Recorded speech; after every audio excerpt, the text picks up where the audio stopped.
There is a town in Australia where the signs warn you never to walk backwards, because the ground around it hides 250,000 forgotten mine shafts. There is a city on stilts in the open sea, slowly rusting back into the waves, and 2,000 people will sleep there tonight. And number 3 is a village on the slope of an erupting volcano, and the story of one old man who was ordered to leave and refused. Twice. These are the 10 most dangerous homes on Earth people actually live in. And the last one is a city of 500,000 built inside the mouth of a sleeping giant. Every place on this list asks the same quiet question. What makes people stay? Some stay for gold, some for faith, some because the most dangerous place they know is still the only home they have ever had. And at the very end, we will stand on ground that is not just dangerous, but alive. We begin in the Australian outback, where home is a hole in the ground. Number 10, Coober, Pedy, Australia. Summer out here has been recorded past 120 degrees Fahrenheit. So this opal mining town moved underground. Around half its residents live in dugouts carved into the sandstone. Bedrooms, churches, hotels, even a bookshop, all resting in the cool dark at a steady 73 degrees. But the real danger lies on the surface. A century of mining has left an estimated 250,000 abandoned shafts in the fields around town. Unmarked, unfenced, and mostly unmapped. The miners dug, found nothing, and moved on. No one recorded where the holes are. That is why the signs here truly do warn people not to walk backwards. And the holes still swallow people. In 2024, a man walking at night dropped some 80 feet down a forgotten shaft and spent 22 hours at the bottom before rescuers could lift him out. The state safety authority turned his story into an official warning. In Coober, Pedy, home is where the ground cannot burn you. One step from where it can drop you. The next home has room for exactly one person and a 20-minute climb to the front door. Number 9, the Katskhi Pillar, Georgia. In a green valley in the Caucasus stands a limestone tower 130 feet high with sheer walls on every side and a small house on top. Christian hermits lived up there more than 1,000 years ago, believing that height brought them closer to God. Then the pillar fell silent for centuries. When climbers finally reached the top again in 1944, they found the ruins of a chapel and the bones of the last hermit who had lived up there. Half a century later, a Georgian monk named Maxim Kavtaradze climbed up and stayed. For his first 2 years, his only shelter was an old refrigerator, the one thing up there that kept out the wind. For more than 20 years, he lived on that summit, coming down the long iron ladder only once or twice a week. Everything else arrived by winch: food, water, firewood, hauled up on a rope by the monks below. Today the ladder is closed to outsiders, and whether anyone still sleeps up there is something only the monastery at its base can say. But the little house remains, kept ready either way. A home built as close to heaven as its owner could get. The next town hands you a rifle instead of a welcome. Number 8, Longyearbyen, Svalbard. Halfway between Norway and the North Pole lies one of the northernmost towns on Earth. Around 2,500 people wrapped in polar night for nearly 4 months a year. And the ice and islands around them hold a polar bear population counted in the thousands. The bears outnumber the people. That changes the rules of daily life. Step beyond the edge of town, and you are required to carry means of scaring off a polar bear. And the governor recommends a rifle. Inside town, the opposite law applies. Loaded weapons are forbidden, and rifles must be carried visibly empty. It may be the only place on Earth where the supermarket sits inside a perimeter drawn against a predator, and the land itself is turning. In 2015, an avalanche rolled off the mountain above town in the winter darkness and smashed into a row of houses. 2 years later, it happened again. The permafrost beneath the streets, ground that stayed frozen for thousands of years, is thawing, and foundations across town are shifting. Here, home is a truce with the Arctic, and the Arctic has started renegotiating. The next city floats on a lagoon, and officially, it does not exist. Number 7. Makoko, Nigeria. Long before Lagos became a megacity, there was a fishing village on its lagoon. Houses on wooden stilts above the shallows, streets made of water, canoes instead of cars. Then a city of some 20 million people grew up around it.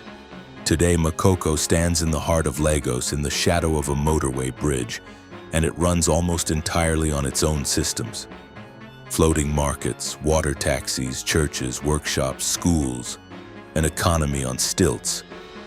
How many people live here, nobody can say. Estimates range from 40,000 to 300,000 because the city has never officially recognized the settlement. On most maps, this community is simply a blank space. That blankness has consequences. In July 2012, the state gave residents 72 hours to leave. Then men arrived in boats and cut the stilts with machetes, and more than 200 people lost their homes. Sit with that for a moment. But Makoko answered with architecture. Working with residents, the architect Kunle Adeyemi built a floating school. A timber pyramid riding on 256 recycled plastic barrels powered by the sun. A storm brought the prototype down in 2016. Its successor design traveled to the Venice Architecture Biennale and won the Silver Lion, one of the highest honors in world architecture. A community the map refuses to print is teaching the world how cities might one day float. Makoko fights the city around it. The next villages face something older, and it hunts back. Number 6. The Sundarbans, on the border of India and Bangladesh. The largest mangrove forest on Earth, nearly 4,000 square miles of tidal jungle, and the only one known to hold a tiger population of its own. Along its edge sit hundreds of villages, and for the people there, earning a living means entering the forest. Fishing, crabbing, gathering wild honey, the tigers hunt them. Fishermen are taken from their boats. Honey collectors are ambushed at the hives. By some counts, more than 3,000 women in these villages have lost their husbands to tigers. They are called tiger widows, and many are shunned by their own neighbors, blamed for the deaths, branded with a word that means husband eater. The defenses are improvised and desperate, shrines to Bonbibi, the goddess of the forest, and masks. A painted human face worn on the back of the head because a tiger prefers to strike from behind. And a face that seems to stare back may make it hesitate. The people of the Sundarbans do not live near danger. They commute into it every morning because the forest is the only employer there is. And the higher you climb on this list, the higher the price of staying gets. Halfway down, and notice what has changed. The first homes on this list defied heat, height, and cold. From here on, people are not living beside the danger anymore. They are living inside it. Still ahead, a city in the clouds where the streets glitter with poison, and a steel town in the open sea, slowly losing its war against the water. And then there is number 3, a village on the slope of one of Java's angriest volcanoes, and an old man with a sacred title who was told twice that staying meant dying. The second time, the mountain kept his answer. First, the highest home on Earth. Number 5, La Rinconada, Peru. At 16,700 feet in the Andes, higher than any mountain in the continental United States, clings the highest permanent human settlement on Earth. Every breath here holds about half the oxygen of sea level. There are no trees, barely a road in, and the cold rarely lifts far above freezing. Tens of thousands of people live here anyway. They come for one reason. There is gold inside the mountain. Most miners work under a system called cachorio, around 30 days of labor for no wages at all, and then a single day when they may keep whatever ore they can carry out on their own backs. A month of work for one sack of maybe nothing. You heard that right. And the gold demands a second price. To free it from the rock, miners mix the ore with mercury, then burn it away with blowtorches in open workshops in the middle of town. The vapor rises, meets the freezing air, and settles on rooftops, on the streets, and on the glacier above town. The same glacier that supplies the drinking water. The town is slowly seasoning itself with poison. Scientists now travel here just to study what this place does to the human body. A French-led research team hauled an entire laboratory up there to measure life at its limit. La Rinconada is what happens when gold asks how much people will trade for it. And the answer is everything. The next island hands its residents survival gear of a different kind. Number 4, Miyakejima, Japan. A green island 110 miles south of Tokyo. Black sand beaches, dolphins, quiet villages, and sirens. When the sirens sound, the people of Miyakejima reach for gas masks. The island is the tip of an active volcano, Mount Oyama. In the summer of 2000, it erupted. The summit collapsed in on itself, and by September, the entire population, around 3,600 people, had been evacuated. For years afterward, the crater poured out thousands of tons of sulfur dioxide a day. Flights to the island stayed grounded for nearly 8 years. In 2005, the islanders were finally allowed home. On conditions: carry a gas mask, obey the sirens, and accept that roughly a third of the island remains off limits, perhaps for good. Around 2,800 people said yes to those terms and went back to fishing and farming on the slopes of the mountain that had exiled them, because 5 years in temporary housing had taught them something simple. The volcano is home, and home is worth a mask. Miyakejima trusts its sirens. The next village trusted a man instead. Number 3. The story I promised you. Mount Merapi, Indonesia. On the island of Java stands one of the most active volcanoes on Earth, and on its southern slope inside the danger zone sat the village of Kinarejo. Its most famous resident held a title most of the world has never heard of: Juru Kunci, the gatekeeper of the mountain. His name was Mba Marijan. Appointed by the Sultan of Yogyakarta, his duty was to tend the relationship between the volcano and the people on its slopes, to lead the ceremonies, make the offerings of rice and flowers into the crater, and read the mountain's moods.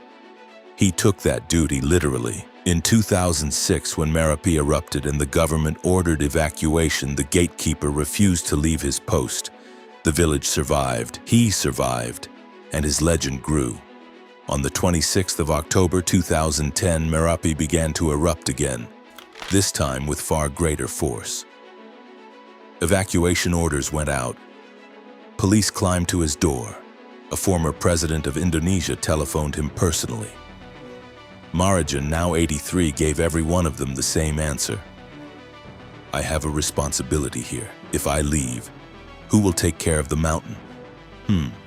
That night, a pyroclastic flow, a wall of gas and ash reported at around 1800 degrees Fahrenheit, swept down the southern slope faster than anything on legs or wheels could flee. Rescue teams found the gatekeeper inside his house, caked in white ash, kneeling in the position of prayer. 13 other people died in and around his home. Among them, a Red Cross volunteer and a journalist who had come that same day to talk him into leaving. Think about what that means. Kinarejo was erased. Survivors returning to the site describe a field of ash where only the village mosque still stood. And here is the part that lingers. The Sultan's palace did not end the tradition. It appointed a new gatekeeper, Marijan's own son. The village moved downhill. The duty did not move at all. On Merapi, home is not a place you own. It is a post you hold, even against the mountain itself. The next home was built where no home should be possible. The open sea. Number 2, Neft, Daşları, Azerbaijan. Some 25 miles off the coast in the open water of the Caspian Sea stands a city on stilts. It began in 1949 when Soviet engineers struck oil beneath the seabed and needed somewhere for the workers to live. So they built streets on top of the sea, on steel pilings and on entire ships, deliberately sunk as foundations. It grew into something no one had attempted before. The first offshore oil city in the world. Apartment blocks up to 9 stories tall. A bakery, a cinema, a soccer pitch, even a park, its soil shipped in from the mainland, its trees growing above the waves. At its height, more than 5,000 people lived out here, connected by a web of elevated roads that once ran, by some accounts, well over 100 miles. Today, the sea is taking it back. Only a fraction of those roads remain passable. Whole districts have rusted, buckled, and slipped beneath the surface. At some dormitories, the water line now reaches the second-floor windows. And yet the oil still flows. So around 2,000 workers still eat, sleep, and live out here in shifts, on a city dissolving beneath their beds. Neft Daşları was built to conquer the sea. The sea is patiently winning, which brings us to the final home on this list. It holds 500,000 people, and the ground beneath them is breathing. Number 1, Campi, Flegrei, Italy. West of Naples, the coastline curves into a wide, sunlit bay, harbors, beach towns, apartment blocks, more than 500,000 people. What most of them prefer not to think about is the shape of the land itself. This bay is a caldera, the collapsed mouth of a vast volcano, often called the largest active one in Europe. The towns are built inside it. The ancient Romans knew. They named this ground the Burning Fields, and their myths placed the entrance to the underworld here. Then they built villas on it anyway. People always have. Because this ground does something almost no other ground on Earth does. It breathes. The phenomenon is called bradyseism. Over years and decades, the floor of the caldera slowly rises and falls as magma and gas shift far below. In parts of the port town of Pozzuoli, the ground has climbed roughly 13 feet within a single lifetime. Boats that once floated in the old harbor now sit stranded in grass, on land that rose out of the sea. The proof has been standing in plain sight for 2,000 years. In Pozzuoli's ancient Roman market stand 3 marble columns, and halfway up each one runs a band of small holes drilled by sea mollusks. Shellfish marks on columns that were built on dry land. The ground sank so far that the market spent centuries at the bottom of the sea, then rose again, carrying the evidence back into the air. Let that sink in.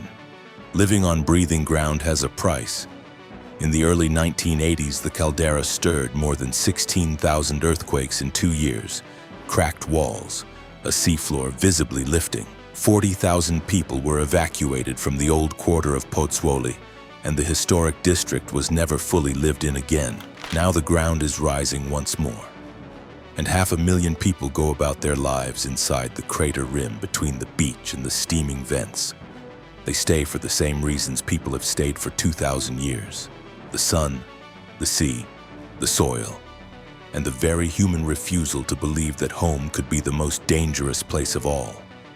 The eruption that formed this caldera, tens of thousands of years ago, threw ash as far as Greenland. The people of the Burning Fields are not betting that it will never happen again. They are betting that it will not happen tomorrow.